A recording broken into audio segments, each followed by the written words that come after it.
kind of emotions?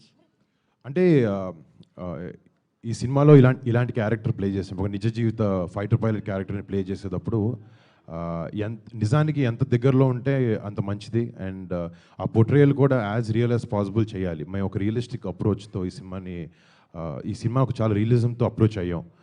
And definitely ఫిజికల్‌గా ఒక fighter పైలట్‌లా కనపడడానికి physical training కానీ ఇవన్నీ ఎట్లయినా జరుగుతాయి.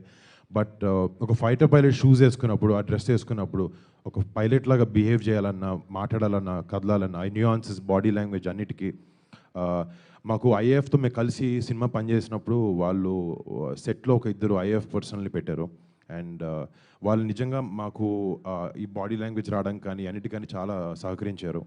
ప్లస్ షూటింగ్ చేసేటప్పుడు కూడా గ్వాలియర్ ఎయిర్ బేస్లో ఒక 40 డేస్ వరకు షూట్ చేసాం. మీకు చెప్పాను, అక్కడ రియల్ లైఫ్ ఫైటర్ పైలట్స్ని కలవడం జరిగింది. వాళ్ళు వాళ్ళు చేసే ఎన్నో గొప్ప మిషన్స్ కానీ, వాళ్ళ ట్రైనింగ్ కానీ, వాళ్ళు అవన్నీ చూడడం జరిగి ఆ చిన్న చిన్న స్టోరీస్ నుంచి ఎంతో కొంత తీసుకుని ఈ క్యారెక్టర్ని డిజైన్ చేసుకోవడం జరిగింది. డెఫినెట్లీ పేపర్లో చాలా స్ట్రాంగ్గా ఉండాలి క్యారెక్టరైజేషన్, అది డైరెక్టర్ గారు చేశారు. అండ్ ఆన్ స్క్రీన్ దాన్ని ఎలా కన్వర్ట్ చేసి జనాల్ని నమ్మేలాగా ఎలా చేయాలి అనే దాని మీద ఈ రకరకాల అన్ని థింగ్స్ని మేము మైండ్లో పెట్టుకుని ట్రైన్